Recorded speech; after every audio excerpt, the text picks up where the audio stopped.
boys, we're waiting. We're waiting. When a detective is the When criminal. police discover the most gruesome murder they had ever come across in the small town of Clyde, Ohio, one detective in particular was determined to track down the depraved killer. However, the ghastly scene would not be the only shocking revelation in a case plagued by police corruption, where it seemed that an unhinged obsession placed blame on a group of innocent suspects, all while overlooking the monster hiding in plain sight, eventually landing a detective behind bars. The following interviews and interrogations have Oh, never bro, been this seen video is or too heard good to. before. This video They've is been no, analyzed. no, no. I'm cooking you. I am cooking you. I'm cooking you, bro. I'm cooking you. That video is way too good for us to watch right now when we're waiting for a fucking queue. Okay, we can't watch that one. I'm so sorry, but we can't watch that one. We cannot. We cannot, bro. That video looks like it's good shit for some actual react ending stuff. Oh, bro, I hate doing that. Hell no, bro. I'm not becoming one of those streamers. Fuck it. I'm not depriving you motherfuckers of content just because it won't be perfect. Fuck it. It is what it is. A licensed clinical psychologist, a former licensed professional counselor, Monka and a W. licensed professional counselor. Firma, please give emergency. I'll be over there in about 10 minutes to give you information about the woman that was murdered over there in Clyde. Heather Bogle was a devoted young mother working a graveyard shift at the local Whirlpool factory to support her 5-year-old daughter. Oh, it was a means to an end, as she was also pursuing a career in nursing in order to better support herself. Oh, bro, she's a good person. On April 9th, 2015, surveillance footage captured Heather leaving the Clyde facility at 6:17 a.m. No one could have ever imagined that this would be the last time Heather would be seen alive. The crime itself was unthinkable, but even more mind-blowing was the tangled web of deception that would be unraveled during the course of the investigation. It was the type of case where nothing was as it appeared to be. Bro. Heather had a history of depression. Just 2 years prior, she'd allegedly attempted to take her own life and was prescribed the drug lamotrigine. Knowing this, after she went missing, her mother feared that another attempt may have been made, and a frantic search quickly ensued. It would only be one day before Heather's loved one's worst fears were confirmed. On April 10th, police located Heather's vehicle outside the Somerton Apartments on Hickory Street in Clyde, Ohio, prompting officers to believe that she might have been inside of the complex. Bro, like... However, they quickly learned that this she was getting better, not the case. They never anticipated that while searching Heather's car, they one attempt 2 years would ago open and then not to another find one. The missing woman's lifeless body resting inside. Authorities were barely able to stomach the horrendous wounds that Heather had endured, including various bruises and marks among her legs, arms, and face, indicating that someone had mercilessly beaten her. Not only this, but shockingly, her hair had been cut off at the scalp, and her fingernails were shaven all the way down to the cuticles. She was tortured. Marks around her wrists and ankles, bro, she was tortured. That she'd been bound and tied. Ultimately, her cause of death was determined to be 2 gunshots to her back, which punctured vital organs in her chest. Defensive wounds found on Heather's hands told investigators that, despite the horrific attack, she fought for every last second of her life. Along with this, it was determined that her Galaxy Samsung cell phone, purse, a set of keys, and Whirlpool work shirt were all missing. The police, so maybe they can locate them? To comprehend the horrific sight before them, were now on a manhunt for the mysterious killer. But, unbeknownst to them, their window of time was closing by the second. Still, they had a lead. Heather had been facing a rather tumultuous season in her life. She was in the middle of a devastating breakup with an ex-girlfriend, Carmela Badillo, and the relationship hadn't necessarily ended on good terms. Both of the women had met during their time at Whirlpool, and they officially began dating in 2000. When the detective is actually the evil one, but now, listen. Bro. It's never a woman that's the killer. It's always a dude. 14. Throughout it's not a girlfriend. The couple would often fight over various subjects, but at the forefront were Heather's supposed allegations of infidelity against Carmela. It wasn't long before their issues would create a permanent rift between the two, and the year-long relationship would come to an end just 3 days before Heather's disappearance. In texts recovered through Heather's phone company on April 8th, the fury between the two was clear. In one message, Carmela stated, "Last night wasn't something small, Heather. I have to make appointments with a cardiologist and was doing various tests all night. I thank God for my mom being there. She's the only one who will ever have my back and care about me. I would have never not been by your side. I don't ever in this lifetime want to speak to you again. Goodbye." Apparently, Carmela had faced an unexpected illness the previous night and requested that Heather come to her aid, even though they'd been broken up. But seeing as she had a shift to attend, Heather was unable to make it. In response, Heather wrote, "Bruh, I'm working. Like, shut the fuck up. Go fuck yourself. Maybe don't fucking get a heart defect, bro. I had your back. I couldn't lose my job. I'm already so far behind. I had your back, but you were eating some other girl's backside. Boom! Roasted. In bills, it's ridiculous. And I have nobody to help me out or even be here for me. And you kept pushing away. I wanted to be there for you. I honestly did and still do. But I understand I cannot know what is going on if you do not talk to me. But please do continue to take everything out on me." Following the breakup, Heather also texted her friend, Jerry Avalos, on April 8th, saying, "I deactivated Facebook and all other social media. Literally never talked to my friends. Couldn't even have a friend. She wouldn't allow it. It's a clear red flag when a partner tries to control who the other person can talk to or be friends with. It's important to remember that Heather was upset about the breakup when she sent this message, and it's possible that Carmela has a very different viewpoint on their relationship. When officers recovered Heather's body, they also discovered a shocking handwritten letter in the vehicle. It was one of passion and rage, each sentence more intense than the last. Unfortunately, it's unknown what was written, but every single word had been directed at Heather, almost as if they wanted to hurt her.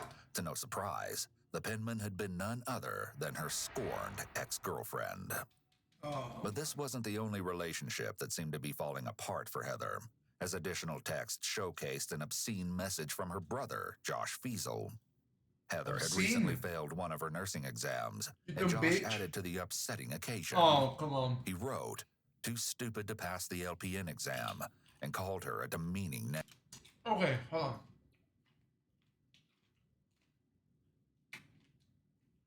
Hold on. I talk like that to my brother. He talks like that to me. We love each other. That's my boy. That's my boy, bro. You know what I mean? In his defense, in Josh Fiesel's defense, maybe that's how he talks to his sister, you know? You never know. He also texted, "Low expectations of yourself, typical trash." Okay, my brother and I don't do that. Okay, that's too far, bro. Your mom and dad. Okay, that's too far. Josh's cruelty towards Heather was no secret to their friends and family, but could he have gone so far as to take her life?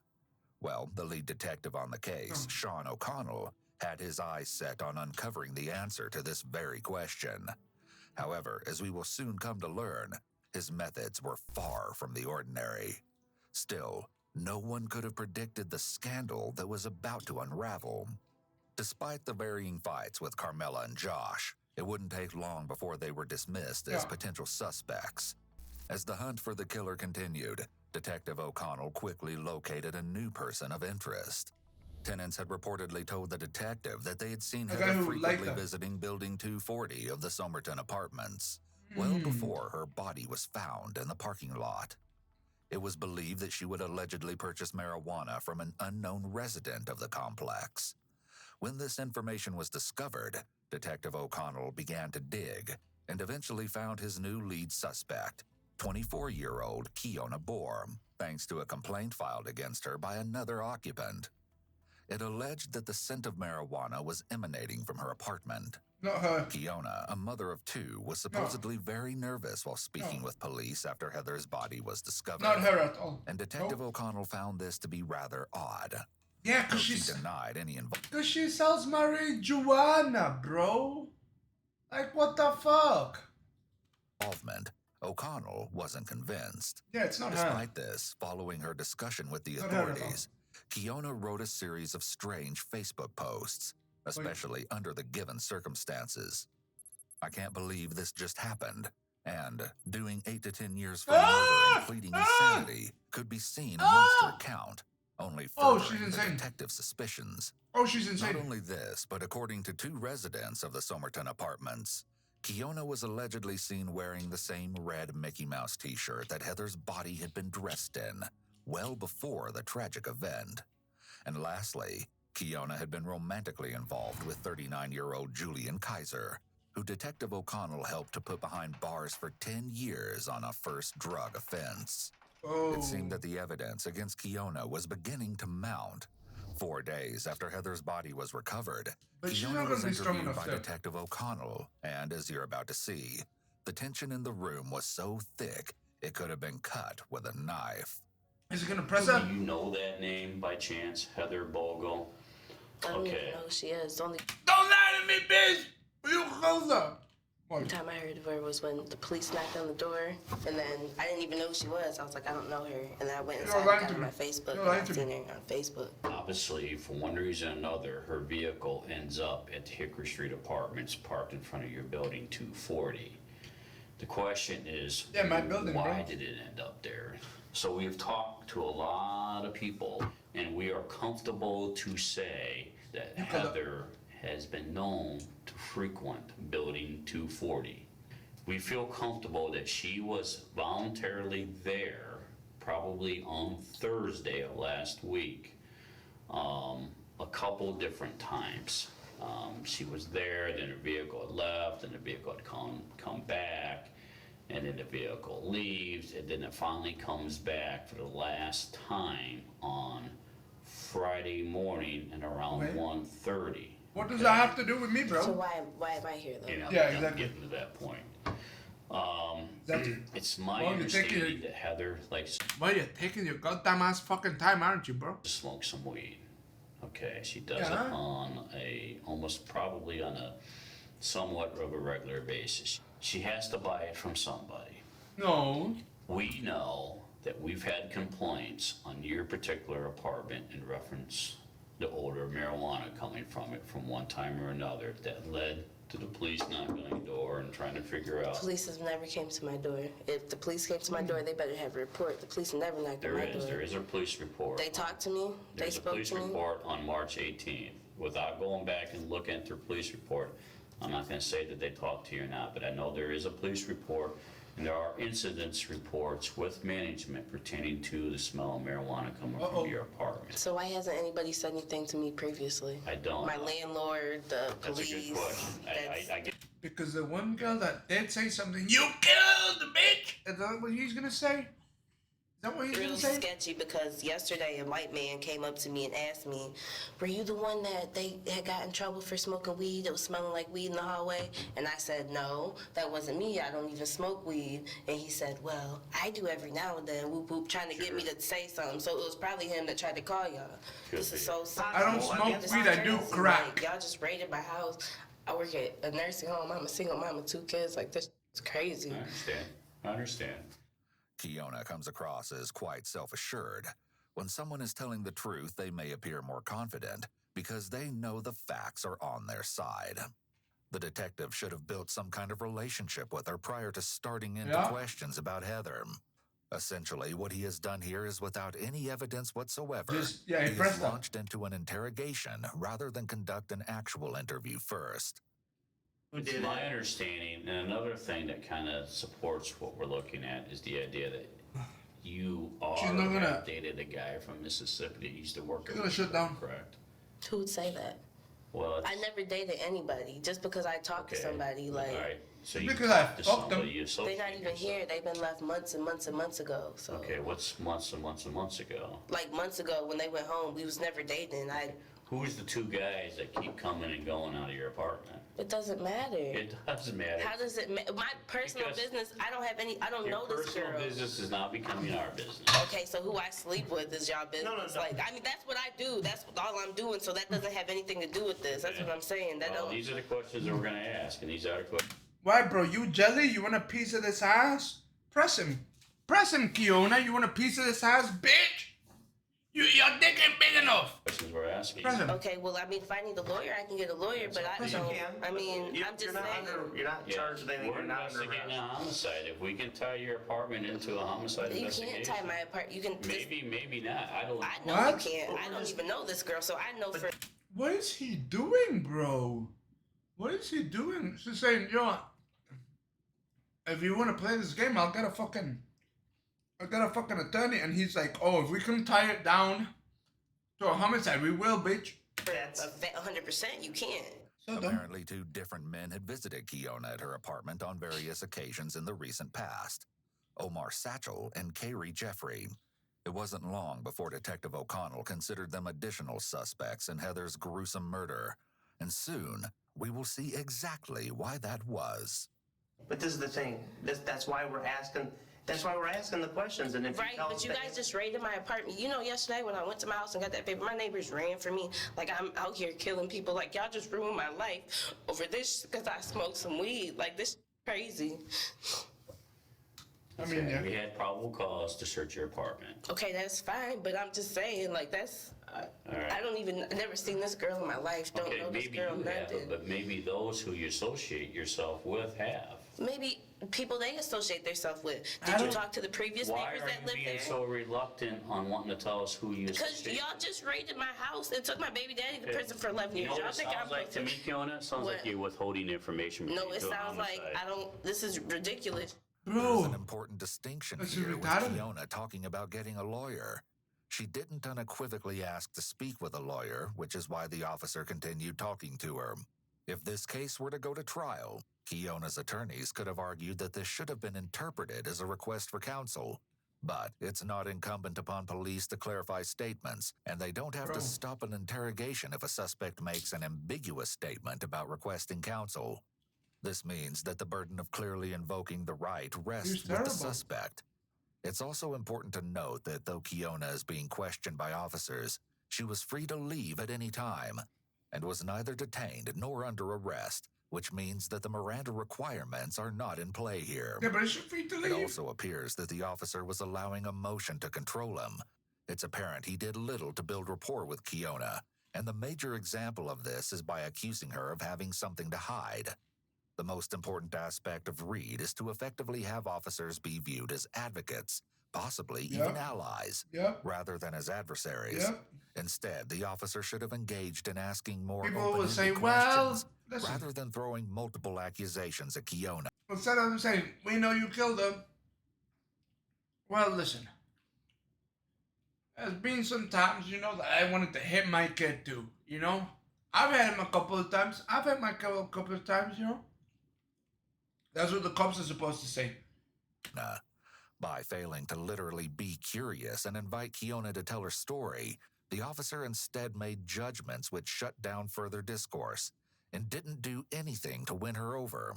It's not uncommon to see officers become frustrated during an interview or interrogation for a number of reasons.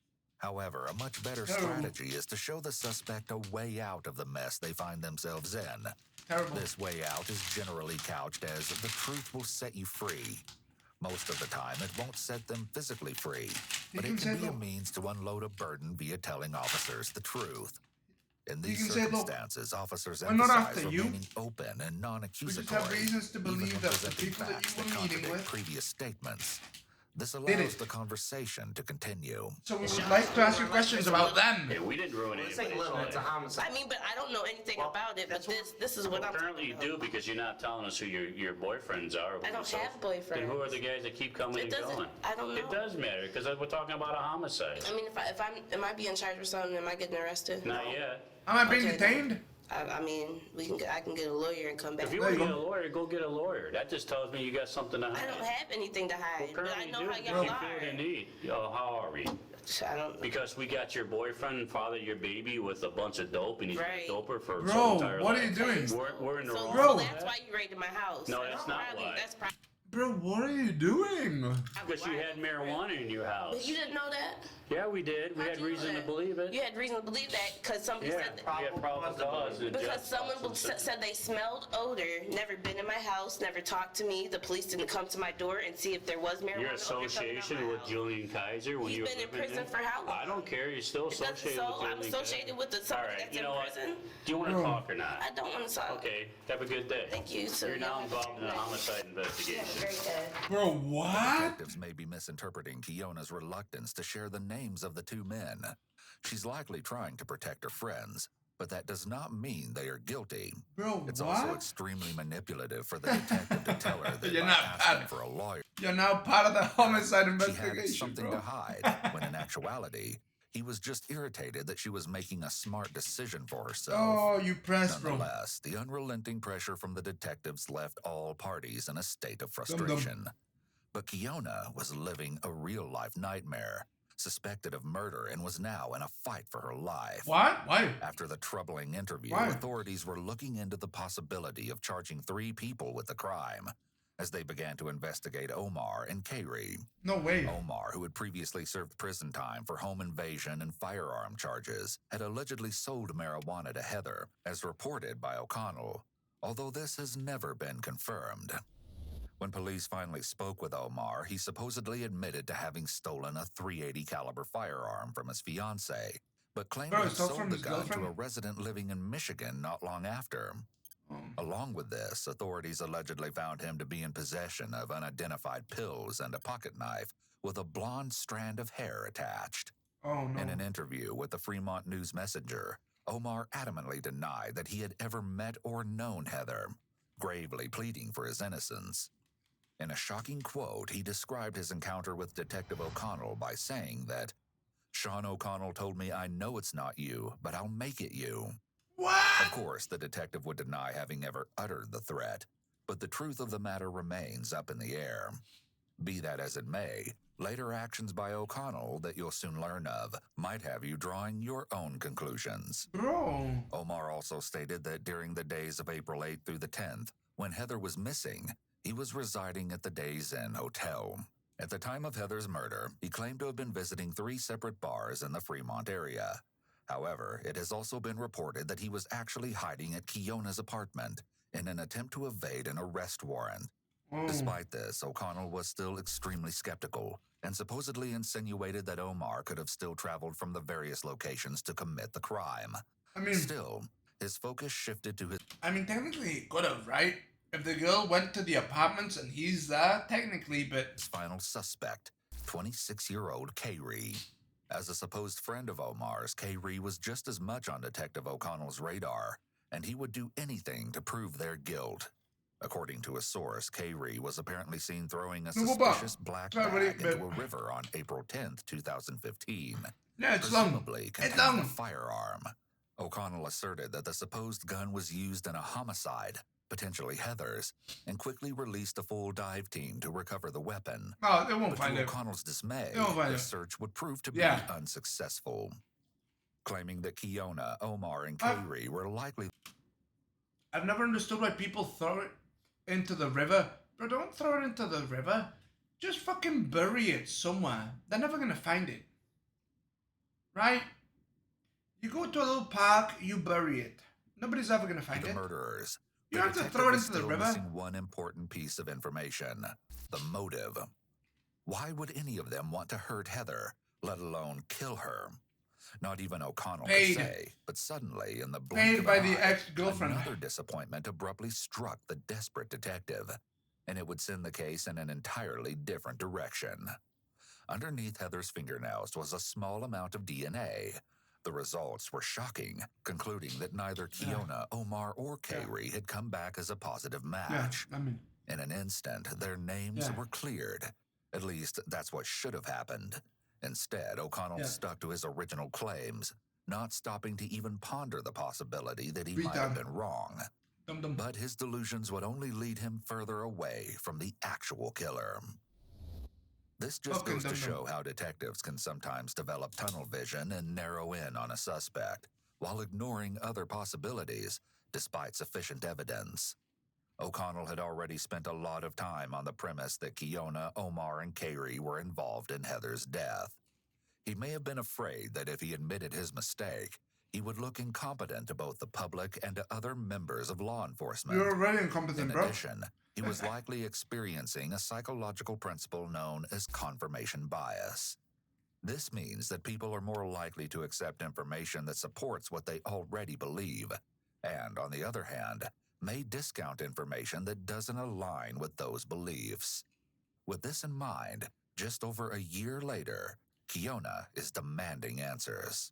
I just want to know when y'all are going to tell her that I'm not involved. A fucking year, dude.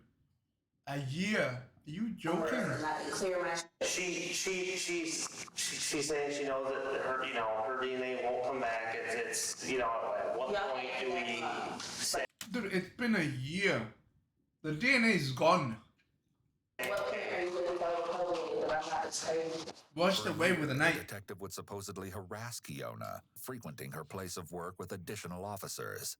At one point, he apparently gathered Kiona's co-workers for a meeting. Although the subject of the matter has never been reported. It wouldn't be too long before the single mother found herself out of work while struggling to make ends meet. Oh my God, Every dude. job interview for a new position was to no avail. Oh and my it God, seemed dude. that O'Connell was never going to let her out of his grasp. These were likely acts of intimidation on O'Connell's part, which is a form of manipulation. He may have believed that he could scare Kiona into confessing, which would have been coercion. Yet, after securing a lawyer, Kiona was able to restrict her contact with the detective, but that wouldn't stop O'Connell from allegedly speaking with her acquaintances. In an interview with the Sandusky Register, Kiona recalled a time when she traveled to her local tattoo artist and was startled to learn that after she left the establishment, Detective O'Connell had allegedly made his way in to speak with the artist. Other accounts recall that the detective apparently had residents of the Somerton apartments act as informants for the investigation, hoping to gain more details on Kiona. I'm not here to say that you did do it, and I'm not here to say that you didn't do it. Okay, but I know for a fact that you guys got my DNA back and there's no matches. I know for a fact that you guys went through my phone record, there's no matches. I know for a fact that y'all been looking at my Facebook. There's nothing. He's a schizo. Kiona's suspicious Facebook posts, as previously described, had actually been in response to Julian's prison sentence. And not only this, but she had never been in possession of the Mickey Mouse shirt found on Heather. Regardless of these revelations, the detective pressed on. Yeah, it is what it is. If you're not involved, then you're not involved. Okay, so when are you going to clear me though? Because me and my kids are when we're comfortable to be able to say for sure that it's not you. This reign of terror crashing down. In an attempt to seek an indictment, O'Connell had written a report to the prosecution, but failed to include that the DNA found on Heather did not match any of the three suspects. Along with this, he refrained from giving all of his case files to the county prosecutor and dismissed every other lead, besides those relating to the trio. He even ignored a critical piece of information sent in an email by a Whirlpool employee just 2 days after Heather was found.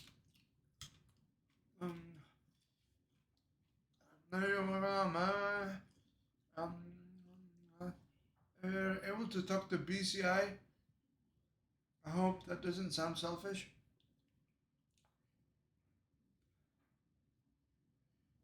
And by the way, I know.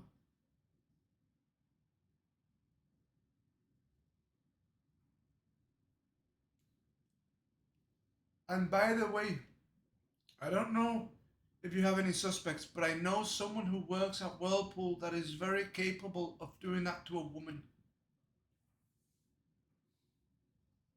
And this guy ignored this. Bro.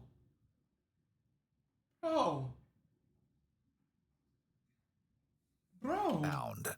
It read, and by the way, I don't know if you have any suspects, but I know someone who works at Whirlpool that is very capable of doing that to a woman. This crucial lead would eventually become integral, but in his determination to convict Kiona, Omar, and Kayri, O'Connell did not even take it into consideration. However, this would not go unnoticed. Soon, O'Connell was caught giving a copy of the investigation report to an employee working for the Sandusky County Department of Job and Family Services, claiming that he wanted to gain their insight on a person of interest in the case. I'm not gonna see it. Once this was discovered by the sheriff, the detective was immediately placed on leave, but it only took a week to uncover the extent of his malpractice. As a result, the detective was quickly let go from his position and was facing an increasing amount of legal charges, which included misleading a public official and tampering with evidence.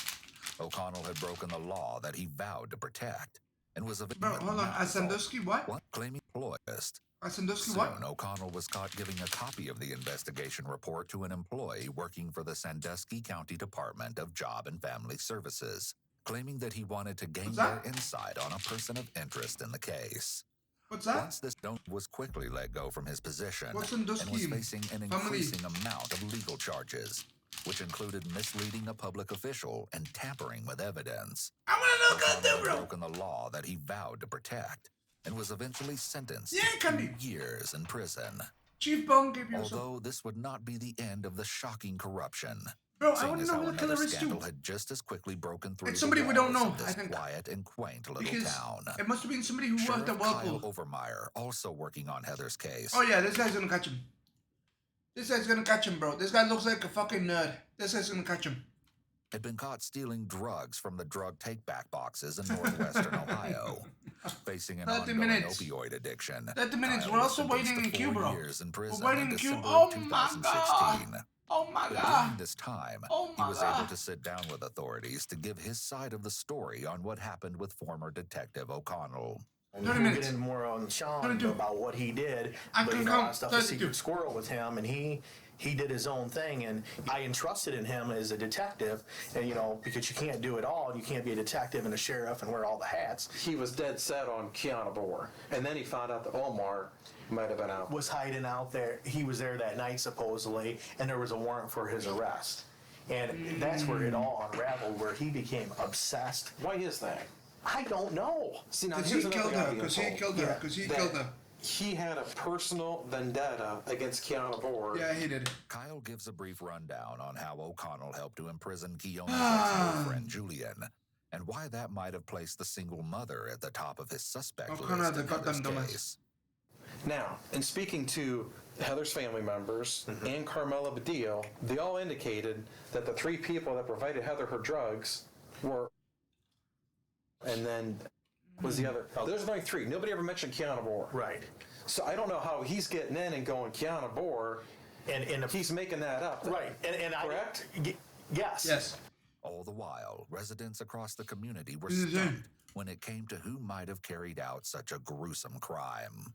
And some were inclined to leave their thoughts on the most popular social media platform, Facebook. One user wrote a post insinuating that Carmela, Heather's ex-girlfriend, may actually be the one that authorities were looking for. And one user said, if I did it, I would do it this way. Famous OJ quote. The sad thing about this is just a few days after it happened, my brother worked with a guy who no longer works there. But he stopped on and told me his sister had a thing. With him, but he stopped over and told me his sister and Heather had a thing and that she might have had something to do with it. I called O'Connell to report what I was told at the time, but nothing was done. Was Heather's ex-girlfriend the perpetrator who'd been hiding in plain sight? Or was there someone else sneakily going unnoticed? It was the kid, bro. Look. They're hiding the identity of the kid because they're hiding the identity of the killer. In plain sight. It Or was the there daughter. Someone else sneakily going The unnoticed. daughter killed her. Still, others had their own opinions. One person even stated that he knew more about the situation than proof. most. A lot of time and dedication was lost, and I have proof. I want it done right. I had to bring up a perfected parliament to do what I did and walk it through like a gentleman. What is he talking about? Oh, this guy's a killer. Evolved, this person No, that was guy's a well killer. aware that corruption was lurking. I trust very few when the problem goes all the way to the top. In addition to the online chatter, others took their concerns directly to authorities. Bro, it was John Zerka. That fucking typer was John Zerka, bro. One account in particular stood out. Michael Abdu, a resident of Fremont, Ohio, was in a frantic rush to give a statement on an alleged conversation that had taken place at a nearby bar. Fremont Police, do you have an emergency? Hi, I'll be over there in about 10 minutes to give you information about the woman that was murdered over there in Clyde. Michael claims that he met 3 men at the local bar, where one had allegedly explained to him that he ordered the hit on Heather. Michael refers to this man as Mississippi. 2 other gentlemen had also been present, but he didn't know their names. They informed me how they killed her in the residence and took her body and put it in the trunk of the car. He said if you got any family, I suggest you do the right thing. I said, I don't understand what you're talking about. Bro, he's lying. I was the person that took care of the white girl over in Clyde. The black man said this. And I said, lying. What are you talking about? What do you mean you took care of the white girl over in Clyde? He said, I asked the 2 dudes inside, we took care of business. So I don't buy it. Asked the 2 guys inside. People just talk like that, bro? To a stranger? The dude said you guys took, I said Mississippi said you guys took care of those 2, or took care of the girl over there in Clyde. So let me get this straight. This guy met a team of killers. And survived. They told him the story.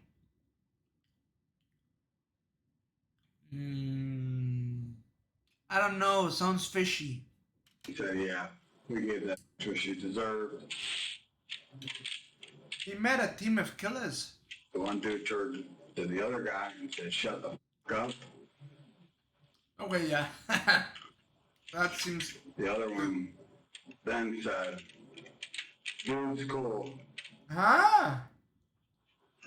Whatever you gotta say, I'm cool with, I'm not, gonna go nowhere. Michael, clearly stunned by the recent encounter, provided a new lead for the authorities. However, just as quickly, police were able to conclude that they'd reached a dead end yet again, due to the fact that his story couldn't be corroborated by other patrons of the bar. It was clear that the didn't even exist. Heather's case, each and every day had been afflicted by injustice. He's insane. Fortunately, that wouldn't last for long. The day had finally come where a new sheriff was in town, determined to track down the real killer with no time to waste. New sheriff of Touch. Sheriff Chris Hilton quickly dismissed the previous suspects, along with Carmela, and soon enough, he'd also pinpointed exactly where Heather had been following her last shift at Whirlpool. Through her Gmail account, authorities were able to see her movements throughout the entire day of April 9th. They didn't do this before? Thanks to the several electronic coordinates kept in Google's They didn't do this GPS before. function. Why did they take a year? Around 6:30 in the morning, Heather had been at a trailer park home in the Emerald Estates lot, a little over a mile away from Whirlpool. She remained there for at least an hour before her phone had apparently been shut off. The residence was that of 44-year-old Daniel Myers, one of Heather's co-workers at Whirlpool. The authorities were able to speak with Daniel on May 24th, 2017, over 2 years after Heather's disappearance. How you doing, Dan? Hey, Nick Katsopoulos with the Sheriff's Office. Would you be able to take a few minutes and talk to us? For what reason? Well, we're working a cold case homicide. Do you still work for Whirlpool right now, then? Yeah. Okay. Back then, what shift were you working? Midnights. Back then, did you tell them what this is in reference to? I told them we're working an old homicide. Come on in. Are you sure? Thanks, Dan. Thank you. Sorry to wake you up. Oh, yeah, you can come on in while I shoot you, bitch. We're just trying to, like I said, follow up on some leads, some other stuff that popped up. Did you know her at all? Oh, yeah. Very, very little. Very little. Just The officers have not mentioned Heather's name, yet Daniel is already aware of who they are speaking of. I mean, it's obvious. She was the only Whirlpool person who was murdered, bro. Come on. very limited conversation. Like, Obviously I guess he if you knows. want to know how long I knew her, maybe 3 months. But how long I talked to her, maybe a couple weeks. And you don't get long breaks at Whirlpool. So, it's like pee, eat within 10 minutes for first break. And it was very limited chit-chat. Sure. And just so we're on the same page of who we're talking about, Heather Bogle, right? Right. Yeah. Okay. Did you work in the same area as her? Yes. Okay. Daniel claims that he and Heather had never talked outside of work and primarily discussed their children while they were on their breaks at Whirlpool. She was just a sweetheart. She was very concerned about her kid. Then why did you kill it, Daniel? She was always sweeping whenever she wasn't doing it. I mean, she was. It was sad. I guess it's a little odd that you guys are. Well, here's what I know it's cold case, and you guys are just you guys are grasping at straws. We want to try our best. We are grasping at straws. Part of what we've been doing when we interview people, we've been collecting DNA buccal swabs. It's basically a Q-tip. This is a little thing, and then we're off on our way. Would you be? No. Would you be all right with that? There's no reason why I would have to do something. Oh, you don't have to. No, this is part of. If there's an issue, I'll get an attorney or something. I didn't know really the lady or anything like that, but. Nobody's saying that. This is just part of being thorough in what we're doing. I'll pass until there's some issues to where I'll get my attorney and see what he has to say. But he's gonna say, "Yeah." The detective is trying to make Daniel more comfortable by mentioning how they ask everyone to provide a DNA test. They lied. So Didn't that ask he would everyone. be more inclined to agree. Didn't ask And anybody. while every single person had supposedly agreed to the buccal swab, Daniel is the first to say no. But there was a good reason behind his unwillingness to provide a sample. Oh my God, bro. No. 2 days later, authorities went knocking on his door once again. We need to follow up a little bit more in regard to that. All right. Because you came off work that morning, right? Right. Okay. And there was nobody else in your trailer at that time. Right. Right. Right. Yeah. There was nobody else living but you at that time. No. And then Heather was down in the area. Well, I don't know. How would I know that she's down Well, here? you're in the trailer. She's at the trailer. So that's what you need to get cleared up. And we know this. She wasn't in my trailer. No. There is no way she was in my She trailer. was in your trailer. Okay, well then you're going to have to show whatever that she was there. The first time he says she wasn't in my trailer, Daniel ends In with my upward trailer? inflection, as though asking a question, not making a statement. The second time he says it more forcefully. It's almost like he had to ask it as a question first, so he could repeat it to deny it. We know people struggle with outright lies, so this was likely a way to handle his nerves when deceiving the detective. Someone who is wrongfully accused of something is more likely to deny it using a firm tone of voice. Ask me a question, An boys. innocent person may even become a bit hostile. Ask me a question. However, Daniel gives a quick and Oh weak my God, denial. what the fuck? And not only is his evasive response more than a little worrisome, but Daniel was also hiding a mountain of disturbing secrets, and his true atrocities were he's about a to serial be killer. revealed.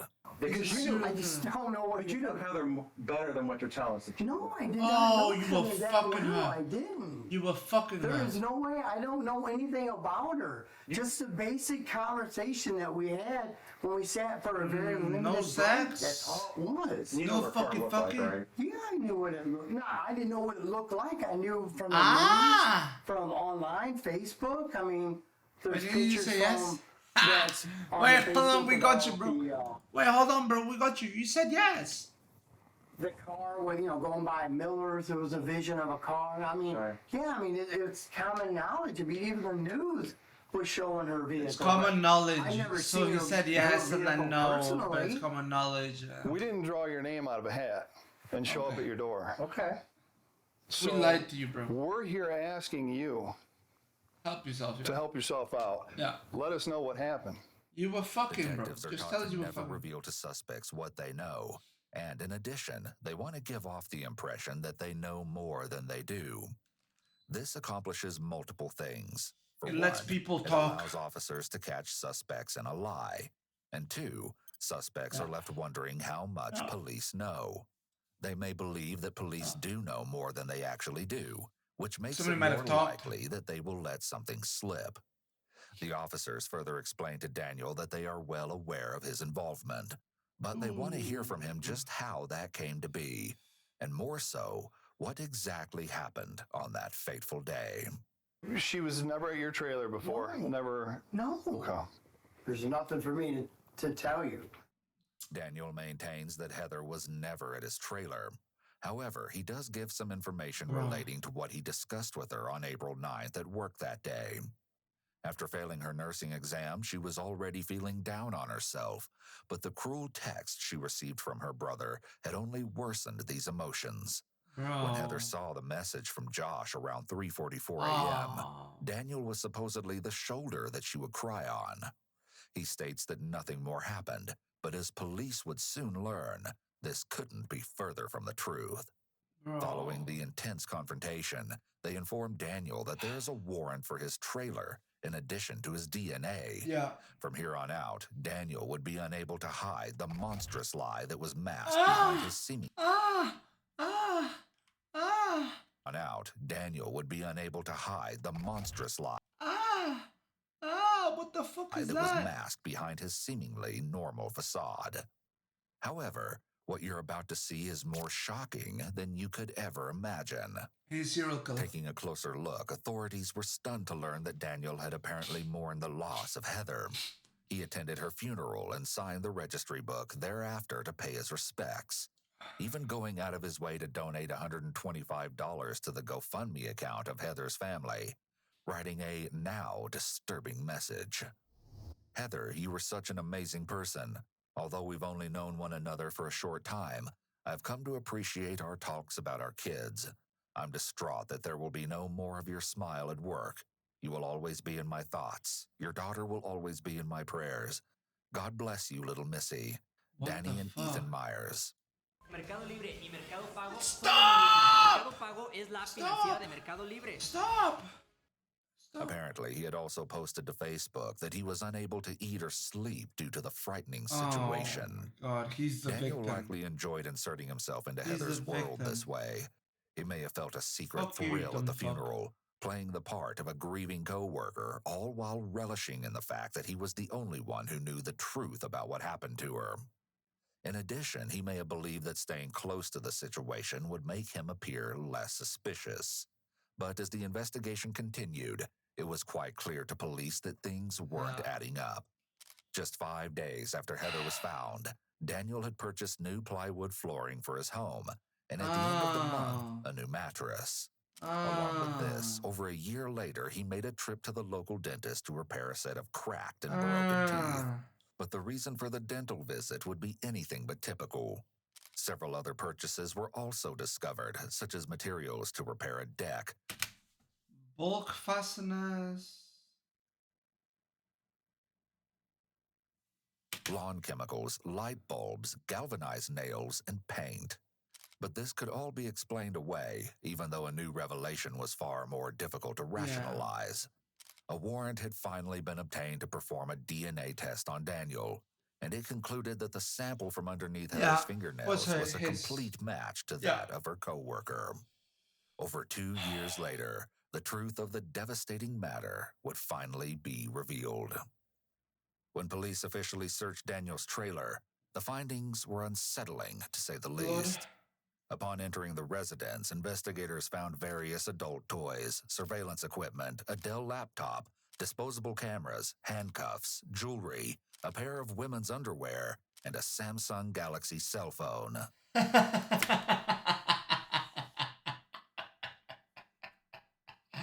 What a weirdo, bro. He has a Samsung Galaxy cell phone.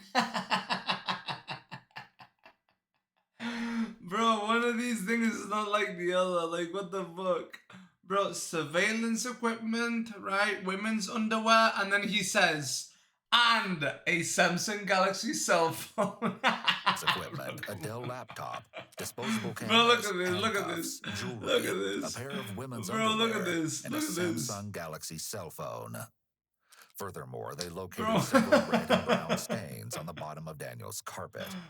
A sample taken from the rug would later come back positive for blood. Not only that, but Daniel had been keeping videotapes documenting his encounter. No. He's been killing women. He's been killing women and filming it. He's been killing women and filming it. With women, and had bizarrely Googled nursing textbooks online. In addition, GPS locations from Daniel's truck uncovered that he had frequently driven by Heather's house between the months of March and April of 2015, and had even made his way to the Somerton apartments on one occasion. Oh, he's stalking her. Once the horrific event took place, his travels around these specific locations came to a sudden halt. Oh, he's stalking her. This could suggest that Daniel was obsessed with Heather and stalking her, but at some point his behavior escalated. It's possible that if Heather discovered that he was following her and she confronted him, he may have laughed. Bro, what the fuck? Bro, what the fuck? Why does he make him follow her? Look, bro, look at this shit. What the fuck is this editing? Bro, look at this. Point, his behavior escalated. Look, he gets close. It's possible that if she Heather runs away. That he was following her and she then confronted him, he boom, may have bitch. lashed out. Bro, what the fuck?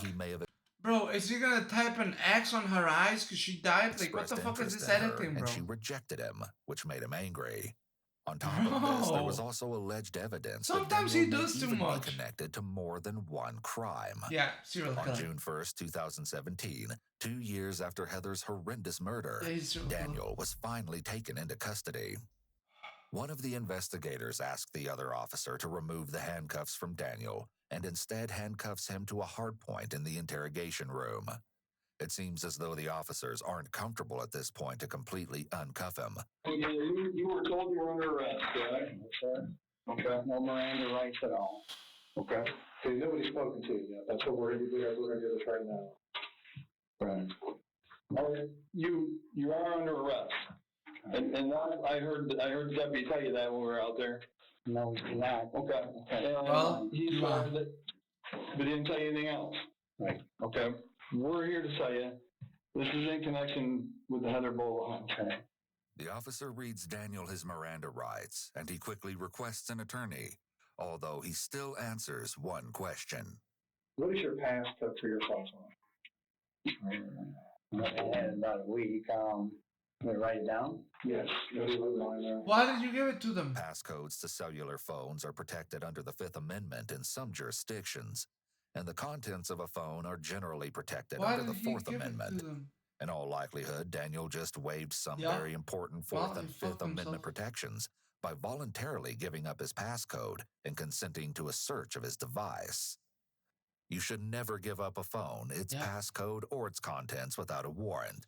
Even then, good counsel will attempt to have this warrant overturned, or the admission of evidence obtained via the warrant excluded from evidence. By surrendering these rights, officers no longer need to develop probable cause to obtain a warrant in the first place. This essentially allows them to go on what attorneys call a fishing expedition, where they might find evidence of a crime, but may also find additional evidence linking a suspect to other previously unknown or undiscovered crimes. Waiving these rights places the suspect in greater jeopardy from this perspective.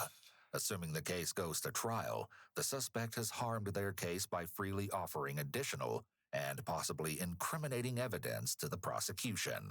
You get your attorney, you get situated in, you let me know.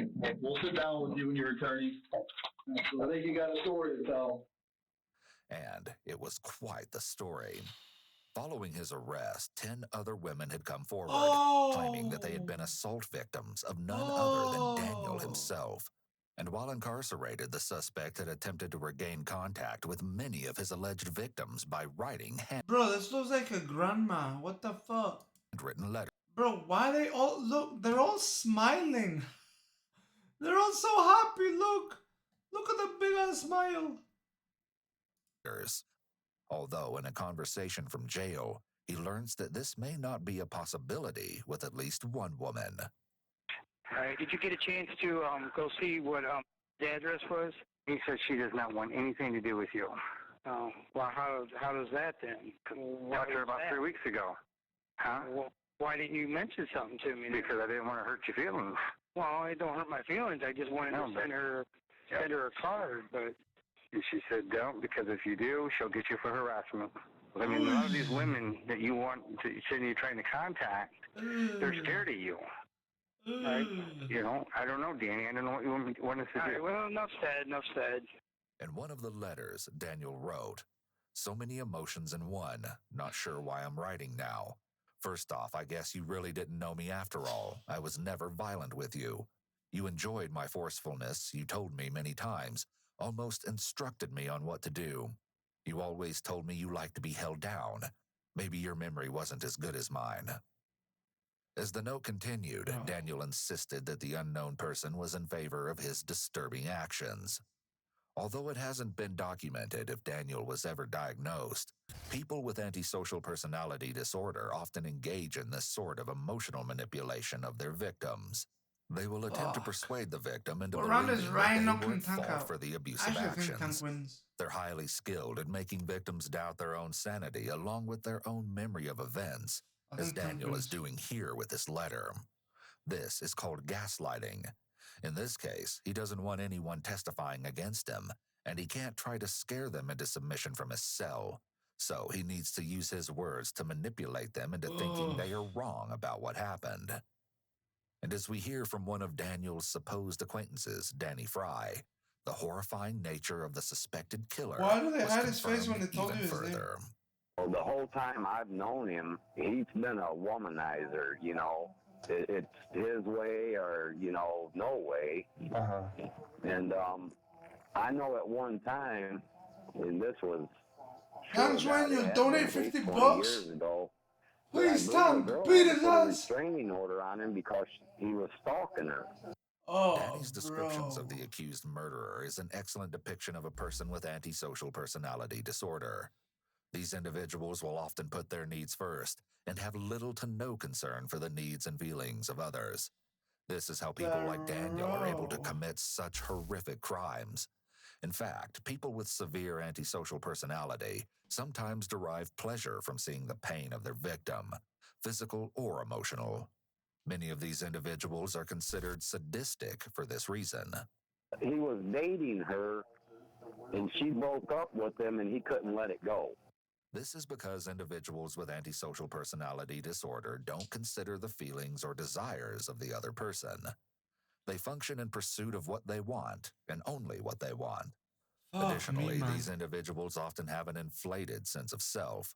Many of them think so highly of themselves that it is to the point of delusion. This can often cause them to become very vindictive and even aggressive if a love interest or romantic partner rejects them. Just kills him. He was married to a girl named Kimberly at one time, and I guess she didn't tell me until here a while back that he used to be abusive to her, too. And then he was also married to a Bobby girl at one time, and she said that he was abusive. Yeah. Daniel and Bobby had a daughter together named Tabitha.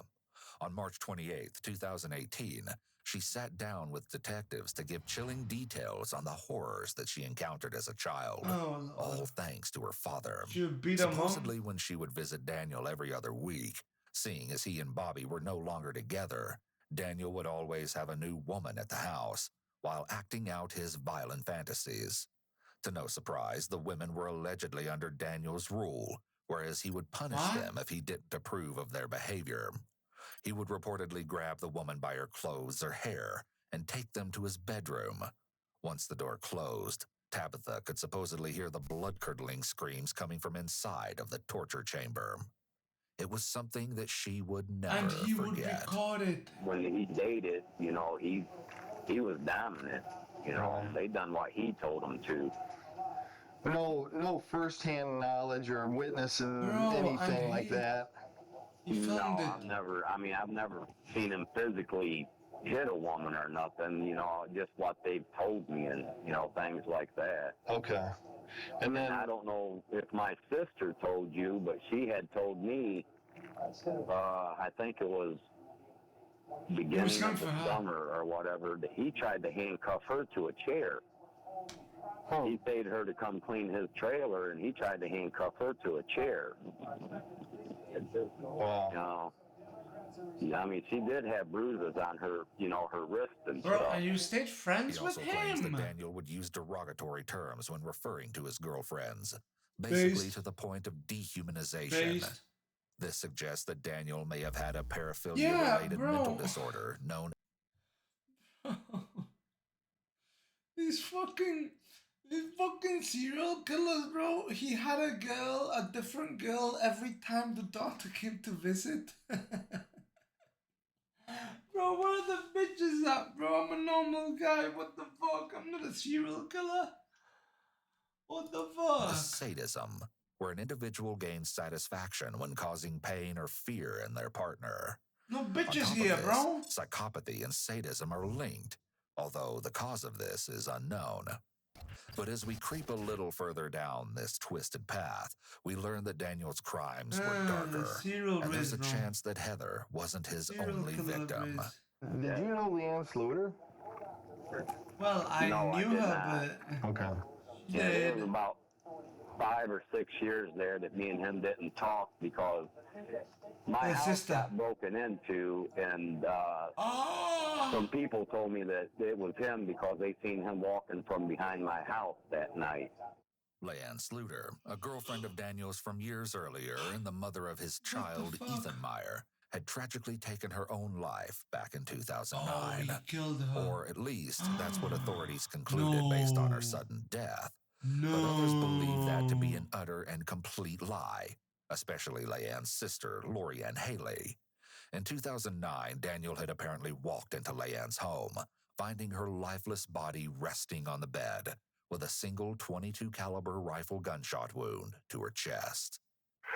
I brought my son home to his mom because we had the weekend deal, and I was here like an hour ago, and she asked her door. I'm like, well, maybe she's in the shower. So I went back home.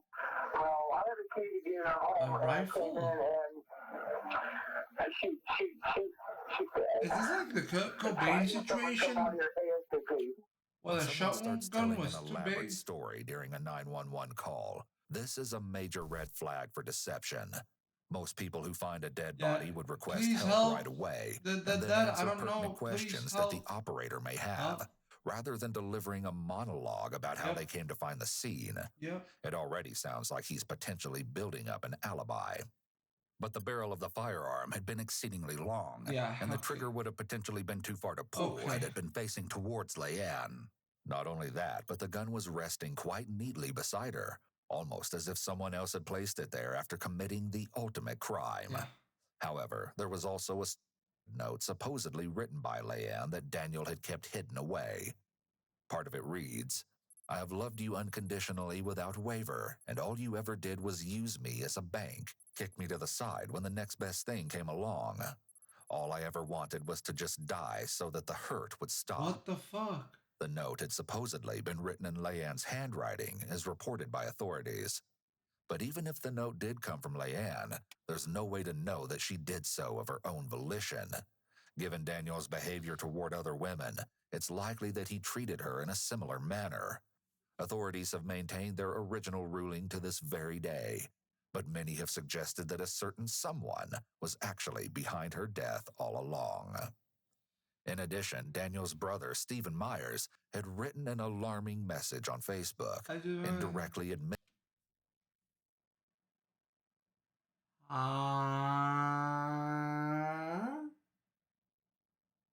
what did you just do? My thoughts and prayers are with the Bogle families. I just wanted to say how sorry I am, why my brother did this awful thing. Please don't look down on my family and myself. There's trouble to myself as well. Okay, bro, just make it about yourself, you fucking weirdo, bro. This person's dead and this guy's like, please don't attack me, bro. What? I am his bro, but he was raised or even treated bad as it. Yes, I know there is no excuse, but he's still my brother. But I just wanted to share my thoughts and prayers that this family gets closer and comfort. Closure. Gets closure and comfort. That's what he wanted to say. Get closer as well. And please don't look down or hate his family for this horrifying crime. But we are all proven innocent until guilty. Not saying he is, not saying he's not. Only one person knows who did this horrifying crime. And then as our Lord above will give you and those peace and comfort as this trial starts. I am though sorry for the loss. Please believe us if we meet the families. We are terribly sorry. And yeah, condolence. Okay, this guy's kind of retarded, bro. I'm not gonna lie. Admitting his siblings' guilt. I just wanted to say how truly sorry I am. I can't explain why my brother did this awful thing, But please don't look down on my family or myself. But we are all proven innocent until guilty. Not saying he is and not saying he's not. Only one person knows who did this Then why are you horrifying saying crime. anything, dumb fuck? Despite previously not admitting what had happened to Heather during his time in jail, Daniel had been spewing an inordinate amount of suspicious comments. This included a time where he'd been watching a TV show starring a female judge and supposedly claimed that he wanted to hurt the woman and rip her hair out, just as he did to someone else. Bro. With this, he apparently confessed to an inmate that Heather had traveled to his house after their shift on April 9th, 2015, where Daniel comforted her regarding the text sent by her brother, but then tried to initiate a romantic gesture towards her. In return, Heather began to laugh, sending Daniel into a rage. In an instant, Daniel supposedly overpowered Heather, trying to force her to submission. However, the young woman was much stronger than Daniel had imagined, and she was able to fight back, and even managed to knock a tooth from his mouth. He would later superglue the tooth back into place, according to his dental records. But sadly, Daniel was able to subdue his victim, handcuffing her wrists and tying her feet, all while beating her without any remorse. Eventually, he would end the young woman's life with 2 gunshots to the back, place her body in the trunk of her car, and drop the vehicle off at the Somerton Apartments. The truth had once and for all been uncovered, but the brutality of the murder forever remains one of the most shocking events in that small Ohio town. Yet this case doesn't end here. What? On February 1st, 2019, within days of starting his trial, Daniel was found face down in his cell, prompting a medical emergency. You doing all right, Dan?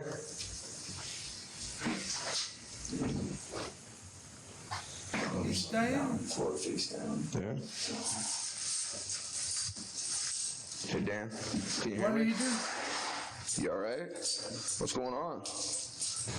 You got any pain anywhere? Just stay right there. Squad's gonna come look at you. Oh, you're As the moving result funny. of an unsuccessful attempt to take his own life, Daniel was transported to the nearest emergency room. How did he Yet try? he was unable to escape the inevitable consequences of his evil crimes. Former Detective O'Connell, who almost put 3 innocent people away for life, was sentenced to 2 years in prison in September of 2000. Right next to Daniel. Oh, bro, imagine if they were bunkmates. Oh. 2018, but was eventually released in July of 2020, 2 months early. Yeah, because Along COVID. with this, the former sheriff who also investigated Heather's case is currently out of prison and works as a drug rehab counselor, helping others to not make the same mistakes he made. In 2019, Heather's friends and family would finally receive the long-awaited justice. What the fuck? During his trial, Daniel apparently ignored everything, doodling or writing the entire time, except the recap of the crime, which he listened to intently. Still, Daniel pled guilty to aggravated murder along with several other charges, ultimately avoiding the death penalty. He will spend the rest of his life in prison and will never have the chance to receive parole. Oof. Dude. Listen. She laughed. Bro. Fuck. Fuck, dude. She laughed one time and it was over. It was over, man. It was over. Fuck, dude. By a qualified... Bro, you gotta be careful who you laugh around, man. Oh my god, man. Jesus Christ, poor girl. Also, that fucking detective. Dude, it took them 2 years to find the right person because the detective was a retard. What the fuck? Basically, a woman found shot dead. They find her. They look for the killers. The detective gets obsessed with 3 random fucking people. Right? 3 random people. And then they find out that the detective was obsessed with these people. He gets fired. He gets put in prison for faking a bunch of shit. Then they find out that they could have just tracked a phone fucking somehow, bro, 2 years after everything, they finally managed to track her phone, which is weird. Then the phone shows that she was like 2 hours on the right, like on this trailer park. Turns out one of her co-workers works in the trailer park. Turns out one of the other co-workers sent the other detective, the one that went to jail, sent them a fucking mail of, bro, I know a motherfucker who will do that to girls, right? Mothman, I can't see what you typed. I can't see what you linked. I can't see links. You got a private message. And then they go over, they press him, they say, bruh, what was she? And he says, I don't know.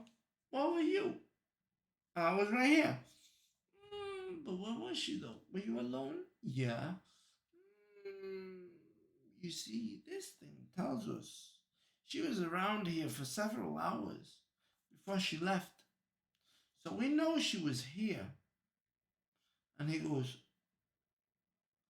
and I tell him, bro, listen, your cummies. You gotta give us your cummies. We gotta get that DNA, right? And then he says, hell no, I ain't fucking jerking off in front of you. That's what he said, verbatim. And they said, oh, you will? And he said, no, I won't. I gotta get an attorney. He gets an attorney. They end up making him jerk off in front of them. Now they got the DNA. Now they taste that shit, alright? They give it to somebody who goes, yeah, that's the right one. Right sample. Right sample. Right? Perfect. Thank you, Nikki. We'll fix it by tomorrow. So the guy, right? The guy does that. The DNA is his. The DNA under her fucking nails. So it turns out it was him. They search his home. Turns out there's blood. Turns out he bought a bunch of shit to like renew everything. You know. Yeah. Oh, then he goes to jail and then he's telling his fucking bunk mates. He's saying, bro, I want to rip her hair off. Just like how I ripped some other chick's hair off. Like, come on, dog. Fucking loser. Then he tried to kill himself. Failed at that. Can't even kill himself. Fucking loser.